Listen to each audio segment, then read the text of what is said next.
ये वीएचपी और आरएसएस की बपौती है क्या राम मंदिर? यह 145 करोड़ हिंदुओं की आस्था का प्रतीक है। भगवान राम को मर्यादा पुरुषोत्तम कहा गया, इमामे हिंद कहा गया है। नमस्ते, आप सभी से अनुरोध है कि कृपया चैनल को सब्सक्राइब करें।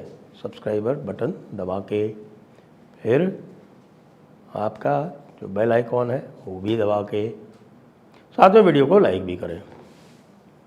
तो कांग्रेसियों के लिए भगवान राम जो है वो इमाम हिंद है, इमाम ए हिंद। यानी उनका जो है भाई साहब कांग्रेसियों का, वैसे भी भगवान राम में उनकी कितनी आस्था है वो तो इससे ही पता चल जाती है कि आज तक सोनिया रानी, प्रियंका जी, राहुल जी कोई भी राम मंदिर में दर्शन करने नहीं गए। सोनिया जी के बारे में कहा जाता है कि वो पशुपतिनाथ मंदिर के दर्शन करने जाना चाहती थी। उनको पशुपतिनाथ भगवान के दर्शन नहीं करने दिए गए क्योंकि वो ईसाई थी।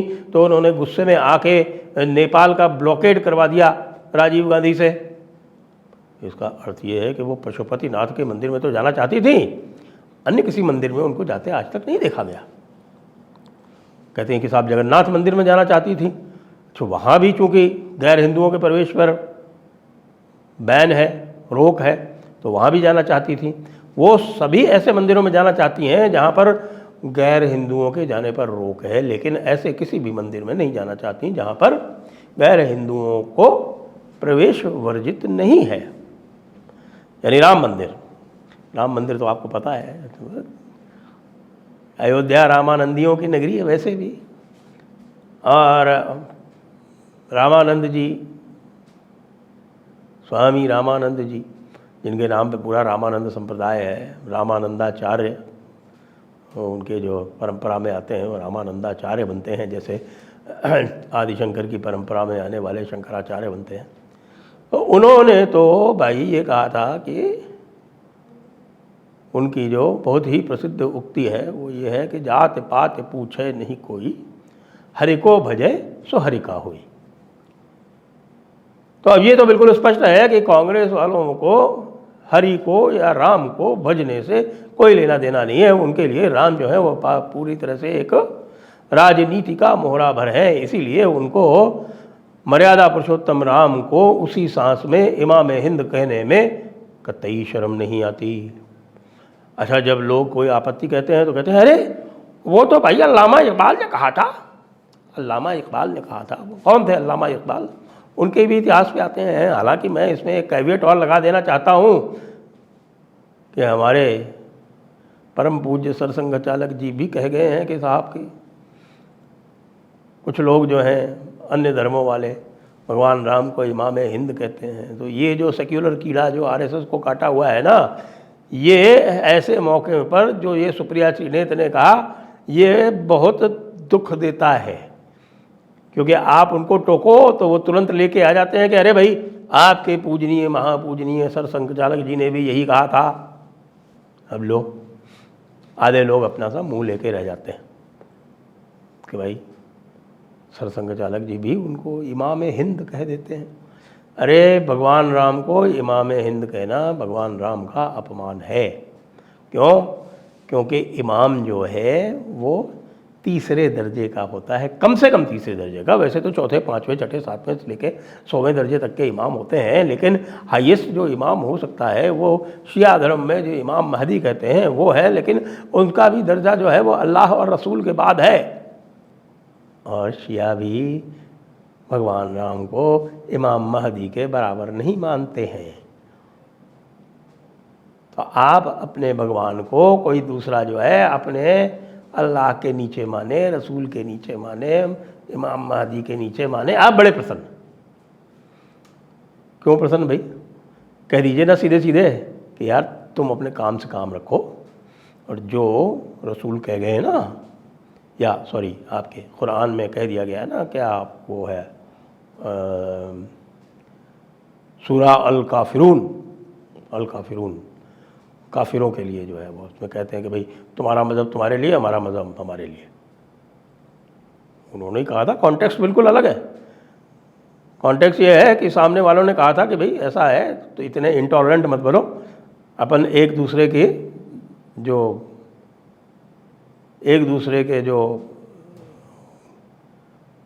अधिष्ठाता हैं या एक दूसरे के जो डेइटीज़ हैं उनकी हम आराधना कर लेते हैं, तुम हमारे की कर लो, हम तुम्हारे की कर लेते। तो उन्होंने कहा ना, तुम भले हमारे की कर लो, हम तुम्हारे की नहीं करेंगे, तुम्हारा मज़हब तुम्हारे लिए, हमारा मज़हब हमारे लिए। ये है सूरत अल काफिरून का सच। तो हम उसको आज ये कहते हैं कि सुप्रिया जी सुन लीजिए, मिक्स मत कीजिए, हमारे और इस्लाम में कोई भी साम्य नहीं है। एक संसार को भंगुर मानते हैं, संसार को विनाशशील मानते हैं, और दूसरे कहते हैं कि साहब कि संसार नित्य है। नित्य है मतलब अविनाशी है। उनके लिए तो भाई आखिरत जो है उसके साथ साथ इस पूरे ब्रह्मांड का विनाश हो जाना है। यहाँ तो ब्रह्मांड का विनाश कभी होता ही नहीं, तो साइक्लिकल है, फैलता है सिकुड़ता है, फैलता है सिकुड़ता है। तो पूरा टाइम का कॉन्सेप्ट ही अलग है, एक लीनियर कॉन्सेप्ट है, एक साइक्लिकल कॉन्सेप्ट है। तुम कहाँ से दोनों में तारतम्य बैठाने आ गए? और दूसरी बात, वो एक नंबर का हिंदू द्रोही इकबाल मियाँ जो कुछ समय के लिए जो था वो अपने एक अलग सा चोला ओढ़ के बातें कर रहा था, वो ज़माना था जब उसने ये भी लिख दिया था कि साहब सारे जहाँ से अच्छा हिंदुस्तान हमारा। हाँ, उसने ये भी लिख दिया था कि साहब है राम के वजूद पर हिंदुस्तान को नाज, अहले नज़र कहते हैं। सुनिए, ध्यान से सुनिएगा, बिल्कुल शब्दशः बता रहा हूँ। अहले नज़र कहते हैं इसे इमाम हिंद, इसे राम को कहा जा रहा है, इसे। और अहले नज़र वाले कौन है भाई? अहले नज़र नहीं, नज़र रखने वाले। जैसे अहले किताब, जिनके पास किताब है, किताब अहले किताब कौन होते हैं? जिनके पास एक डिवाइन बुक है, जो कुरान है, बाइबल है, तोरा है, ये लोग अहले किताब हैं। अहले कलाम, जिनके पास कलाम है। तो ये अहले नज़र, जिनके पास नज़र है। आपके पास नज़र नहीं है हुजूर, आप दृष्टिहीन हैं। नज़र तो उन्हीं के पास है जो कलमा पढ़ चुके हैं, बाकियों के पास नज़र नहीं है। ज़रा सोचिए, ये जो हमारे असद मदनी साहब प्यार मोहब्बत सिखाते रहते हैं, ये अहले नज़र हैं, ये अहले नज़र हैं। भगवान राम की सेवा में लगे हुए, भगवान राम के मंदिर के पुनरुत्थान के लिए, जीर्णोद्धार के लिए लगे हुए लाखों लाख हिंदू जो हैं वो अहले नज़र नहीं है, वो काफिर हैं। आप ये समझिए, अहले नज़र का उल्टा क्या होता है? अहले नज़र हैं और काफिर हैं। इतनी सी बात समझ में तो किसी के आते नहीं, और ख़ास तौर से ये जो गांधी परिवार है, इसका तो कोई सवाल ही नहीं पैदा होता। ये तो पूरी तरह से अहले नज़र बनना चाहता है। इसको मौका मिले तो 1 मिनट में कलमा पढ़ ले, अहले नज़र बन जाए। इसको काफिर नहीं बनना। ये बात अलग है कि भाईजान लोग जो हैं वो कुछ भी ये कर लें, जब तक ये कलमा पढ़ के और ख़तना नहीं करा लेंगे तब तक तो इनको काफिर ही मानेगा। और क्या कहा था जाकिर नायक ने रवीश कुमार के लिए? यही कहा था कि भाई है तो वो काफिर ही, जाएगा तो जहन्नुम में ही। ये अलग बात है कि भाई थोड़ा सा उसने जो है हमारी चमचागिरी वगैरह कर ली है, तो जो जन्नत की उसकी जो डिग्री है, जहन्नुम की जो उसकी डिग्री है, वो थोड़ी सी कम सख्त होगी। यानी जो सबसे 7वीं डिग्री का जहन्नुम नहीं दिया जाएगा, उसको पहली दूसरी डिग्री का दिया जाएगा, दिया जहन्नुम ही जाएगा। ये वही इकबाल है जिसने द्विराष्ट्रीय सिद्धांत या 2 नेशन थ्योरी को धार दी थी वापस। वैसे मैं ये नहीं मानता कतई कि साहब की 2 नेशन थ्योरी जो है ये अल्लामा इकबाल ने चलाई या जिन्ना ने चलाई या फिर सैयद अहमद ने चलाई, कतई नहीं। टू नेशन थियरी साफ साफ इस्लाम के जो पवित्र ग्रंथ हैं उनमें लिखी हुई है। उन्होंने पूरी दुनिया को अहले नज़र और काफिर में बांट रखा है। जी हाँ, मोमिन और काफिर ये दो अलग अलग देश हैं। एक उम्मत है और दूसरी मौज़ा अल काफिरून है। तो जब इस तरह की बातें की समझ ना हो तो इस तरह की बात नहीं करनी चाहिए।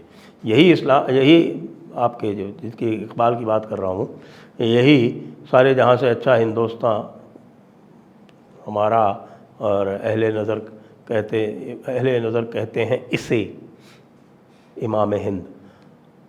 यही जनाब जो थे, जब रविंद्रनाथ टैगोर को नोबेल प्राइज़ मिल गया तो वो इतने नाराज़ हुए कि तुरंत वापस मौलाना बन गए। और मौलाना बन के उन्होंने अपना ही तराना बदल डाला। जो कौमी तराना था उसको बदल के मिल्ली तराना कर डाला।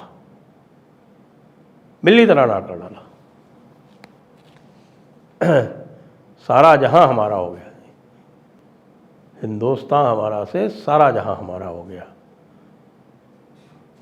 मुस्लिम है हम, वतन है सारा जहां हमारा। इन्होंने ही शिकवा और जवाब शिकवा लिखा था। जो लोग जो है ना, बड़े इकबाल का जो बड़े शौक़ से कौमी तराना गाए जाते हैं, सारे जहां से अच्छा हिंदुस्तान हमारा, हम बुलबुलें हैं इसकी, ये गुलसितां हमारा, ये जो गाते हैं ना, वो पहले उनकी जो बाद में जो चेंज हुआ उनका कि मुस्लिम है, वतन है सारा जहां हमारा हो गया, जब उसके बाद उन्होंने ये लिखा था शिकवा और जवाब शिकवा। और शिकवा की जो थीम थी वो ये थी कि अल्लाह तो काफिरों को पूरी तरह से ख़त्म क्यों नहीं करता? हमने कौन सी कमी छोड़ रखी है तेरी इबादत में?